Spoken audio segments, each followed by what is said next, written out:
हाय, मेरा मन आपका वेलकम करती हूँ आपके अपने चैनल नॉलेज मार्केट में। तो आज हम किसी भी डॉक्यूमेंट्स के बारे में या कोई भी वीज़ा के बारे में बात नहीं करने वाले। आज हम बात करने वाले हैं आप ही के क्वेश्चंस के बारे में। बहुत से लोग मेरी वीडियो के नीचे कमेंट करते हैं, उन्हें जो भी पूछना होता है।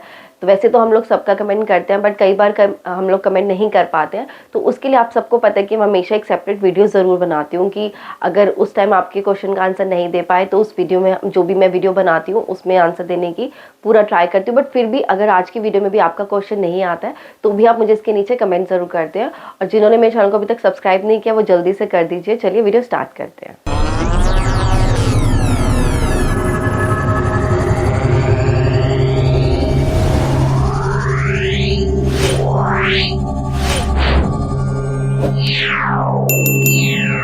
तो सबसे पहला तो क्वेश्चन हमें पूछा था कि जो भी वीएफएस ऑफिस में जो भी डॉक्यूमेंट सबमिट होते हैं, क्या उन्हें किसी ऑर्डर में लगाना होता है या नहीं।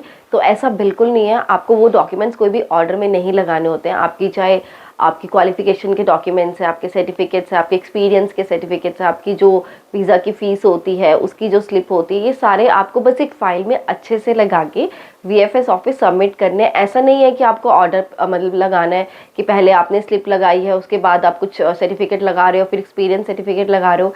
ऐसा कुछ नहीं है, आपको अच्छे से वो फाइल पूरी आपकी प्रिपेयर करके सारे डॉक्यूमेंट्स लगा के जो भी हैं वो सब लगाकर आपको जो वीएफएस ऑफिस में वहाँ पे सबमिट कर देंगे। आगे उनकी है कि वो आप उसको ऑर्डर में वो लगाएंगे, उनको कैसे ऑर्डर में लगाना है, पहले पे क्या लगाना है, दूसरे पे क्या लगाना है, वो अपने अकॉर्डिंग लगाते हैं। आप लोग को उसमें लगाने की ज़रूरत नहीं है।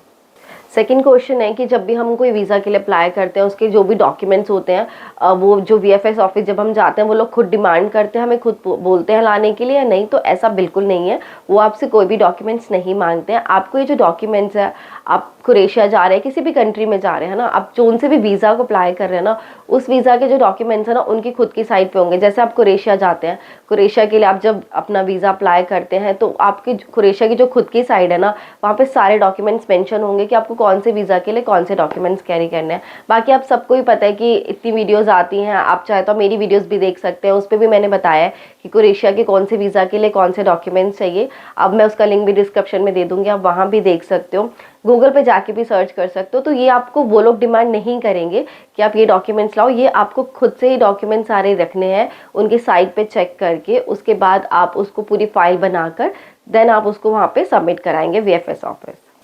तो तीसरा क्वेश्चन है कि वीएफएस ऑफिस में डील कैसे करते हैं। तो इसके लिए देखो, सबसे पहले तो आपको अपॉइंटमेंट लेना है। आपकी जो भी आपका वीज़ा आपको पता है, फाइल आपको सबमिट करवानी है, आप ऑनलाइन उसका अपॉइंटमेंट लोगे। आपने अपॉइंटमेंट लिया, आपको वहाँ पे जो भी अपॉइंटमेंट लेते हैं ना उस पर एक स्लिप आती है, आपको उसका प्रिंट आउट लेना है। जैसे ही आप ये स्लिप लेकर अपने सारे डॉक्यूमेंट्स की फाइल एक पूरी अच्छे से प्रिपेयर करके आप जाते हैं वीएफएस सेंटर। वहाँ पे आपको जो एंट्री के टाइम में गार्ड होता है ना, आपको उसको स्लिप दिखानी होती है कि हाँ मेरा अपॉइंटमेंट है इतने बजे का, क्योंकि उस पर ना सब कुछ मेंशन होता है कि इतने बजे का अपॉइंटमेंट है, इतना है, ये सब कुछ लिखा होगा। आप वहाँ गार्ड को दिखाएंगे, वो आपको अंदर जाने देगा। वहाँ जाके आपको कौन सी एम्बेसी में जाना है, वहाँ पे सबके ना अलग अलग कैबिन बने होते हैं। उसके बाद आपको वहाँ पे टोकन दे दिया जाएगा कि ये आपका नंबर है, इस काउंटर पे या इस कैबिन में आपको अंदर जाना है। तो जैसे ही आपको वहाँ पे टोकन दे दिया जाएगा, आपको पता चल गया आपका ये नंबर है। उसके बाद जैसे ही जिस कैबिन में आपको वो ना, वहाँ पे ऊपर एक स्क्रीन चलती रहती है, वहाँ पे आपका नंबर आ जाएगा कि आपको ये, ऐसा नहीं है कि वहाँ कोई अनाउंस नहीं करेगा, आपको वहाँ पे नंबर आ जाएगा। आपको वो नंबर देखना, आप उस कैबिन में जाओगे, जो भी आपकी वहाँ फॉर्मेलिटीज़ होंगी वो सारी पूरी हो जाएंगी। उसके बाद आपको बायोमेट्रिक के लिए भेजा जाएगा। तो बायोमेट्रिक के लिए आपको कहाँ जाना है ये भी आपको वहीं पे बताएंगे। तो ऐसा नहीं है कि जब आप अंदर वीएफएस सेंटर जाते हो आपको मतलब कंफ्यूज नहीं होना है कि मैं कहाँ जाऊँ कैसे जाऊँ। वहाँ पे सब कुछ एक तरीके से होता है, सारी चीज़ें आपको बताई जाएंगी, आपको नंबर भी दिया जाएगा, स्क्रीन पे भी चलता रहेगा, आपको हर चीज़ के लिए बताया भी जाएगा कि इस टाइम ये पे, जैसे बायोमेट्रिक के लिए भी आपको बोला जाएगा तो आपको काउंटर नंबर, आपका नंबर सब कुछ दिया जाएगा। आपको वेट करना है, जैसे ही आपको बायोमेट्रिक के लिए बुलाया जाता है आप उस रूम में जाके अपना बायोमेट्रिक भी करवाते हैं। तो सब कुछ ऐसा ही होता है वहाँ पे। और दूसरा, उसके बाद आपको कुछ नहीं करना है, जब आपका बायोमेट्रिक भी हो गया, आपने अपनी फाइल भी सबमिट करवा दी, दैट्स इट, आप अपना घर आ जाएं। आपका जैसे वीज़ा लगता है आपको ऑनलाइन आपका मेल आ जाता है, आपको मेल्स के थ्रू पता चल जाता है। वैसे मोस्टली ये सारी मेल के थ्रू ही चीज़ें पता लगती हैं, आपको कोई भी स्पेशली कॉल नहीं आएगा। कुछ केसेस में कॉल भी आ सकते हैं, कुछ अगर प्रॉब्लम होती है जैसे भी, बाकी आपको मेल के थ्रू पता चल जाएगा आपका वीज़ा आया है, कितने दिन है, कैसा, ये सारी चीज़ें हो जाती हैं। तो दूसरा, अगर आप लोग चाहते हैं कि भाई आपने जो भी आप फाइल सबमिट करवा रहे हो आपको स्टेप बाय स्टेप मतलब स्टेप स्टेप पता चलता रहे कि अब मेरे मतलब अब फाइल लगी है या आप आगे क्या करने वाले हैं या अब क्या हो रहा है अब क्या हो रहा है, इसके लिए ना वहाँ पे क्या होता है कि पेड सर्विसेज होती हैं, आपको कुछ अमाउंट वहाँ पे पे करना पड़ेगा अगर आप ये सर्विस लेना चाहते हैं, चाहे वो टेक्स्ट के थ्रू हो ना कि अब आपको मैसेज आ जाएगा कि अब आपकी फाइल लग गई है, अब आपकी फाइल यहाँ आगे हो गई है, या ये चीज़ चेक हो गया, ये हो गया, ये हर चीज़ के लिए ना वहाँ पे आपको पेड सर्विस होगी, आपको कुछ अमाउंट पे करना पड़ेगा। अगर आप चाहते हो कि नहीं आपको कोई अमाउंट पे नहीं करना, आपको कुछ ऐसा नहीं, तो नॉर्मली जितने भी दिन का वीज़ा होके आपके आ जाएगा। और इसमें भी एक चीज़ और होगी कि अगर आपको आपका जो वीज़ा है, आपका जो पासपोर्ट आप चाहते हो कि वो कुरियर के थ्रू आपके घर पर आए, आपके होम जो भी आपका एड्रेस होगा, तो उसके लिए भी आपको वहाँ कुरियर के चार्जेस पहले ही पे कर आने पड़े होंगे। अगर आप चाहते हो कि नहीं मैं तो VFS सेंटर आके खुद से ले सकता हूँ, मुझे ऐसी कोई प्रॉब्लम नहीं है, तो वहाँ कोई चार्जेस नहीं है। बट अगर आपको आपका पासपोर्ट मतलब घर पे मंगवाना है तो उसके लिए भी आपको वहाँ पे कुछ अमाउंट पे करना पड़ेगा। इन दोनों चीज़ों के लिए आपको अमाउंट पे करना पड़ेगा। अगर आप टैक्स सर्विस लेना चाहते हैं कि क्या हो रहा है मेरे वीज़ा के साथ, कब हो रहा है, कैसे, और अगर आप अपना पासपोर्ट घर पे चाहते हैं तो भी इस दोनों मतलब आपको अमाउंट के अलावा, दोनों चीज़ों के पेमेंट के अलावा आपको कोई वहाँ पे थर्ड मतलब पेमेंट नहीं करनी पड़ेगी, और कोई अमाउंट वहाँ पे नहीं होता, कोई भी फीस और पे नहीं होती, कोई भी एक्स्ट्रा चार्जेस कहीं कुछ नहीं लगता है। बाकी जो आपकी वीज़ा की फ़ीस होगी वो तो आप पहले से घर से ही पे करके चलते हैं अमाउंट, है ना, जो आप स्लिप आप गार्ड को दिखाते हो उसमें आपकी वो फीस की स्लिप होती है। तो नेक्स्ट क्वेश्चन है कि आजकल वीज़ा बहुत लेट आता है, तो क्या हम पहले से इंश्योरेंस लें या आप टिकट्स लें, कभी कभी वीज़ा नहीं भी आता है ना। तो ये तो देखो है कि किसी भी कंट्री में अगर आज हम जा रहे हैं ना तो हमारा वीज़ा लेट भी आता है, मतलब 6 महीने 4 महीने 8 महीने भी हो जाता है, कभी कभार वीज़ा आता भी नहीं है, सारी चीज़ अच्छे होने के बावजूद भी, है ना। तो उसके लिए आप क्या करें ना, आप कभी भी ओरिजिनल मतलब ओरिजिनल टिकट्स या इंश्योरेंस ऐसा ना ले, आप डमी टिकट्स और डमी इंश्योरेंस ले।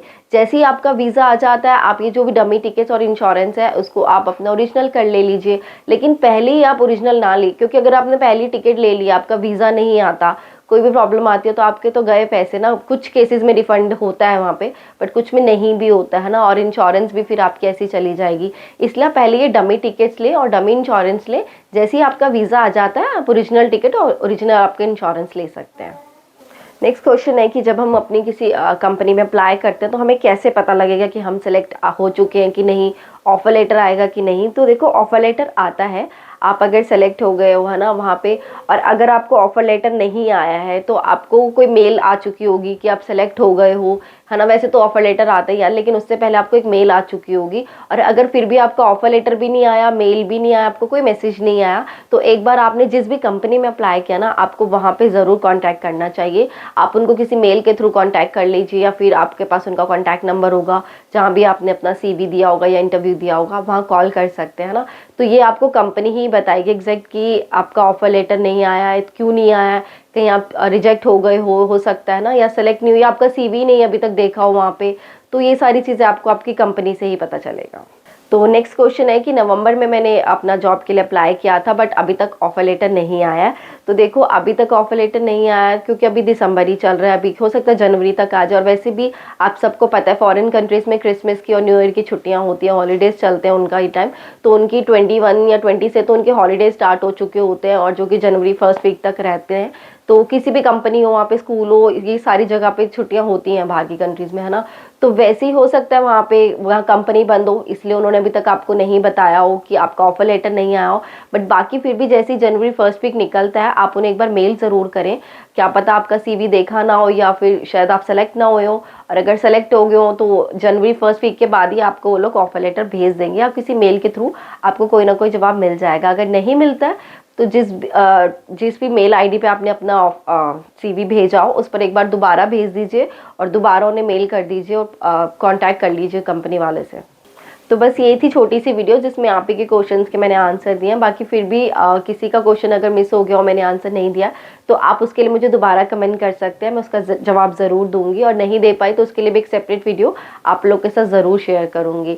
बाकी अगर आप चाहते हैं कि मैं किसी और चीज़ के ऊपर वीडियो बनाऊँ, किसी और कंट्री के ऊपर या फिर किसी वीज़ा के ऊपर, तो उसके लिए भी आप मुझे मेल या कमेंट कर सकते हैं। वीडियो अच्छी लगे हो तो उसे लाइक शेयर कमेंट भी ज़रूर करें। Thank you.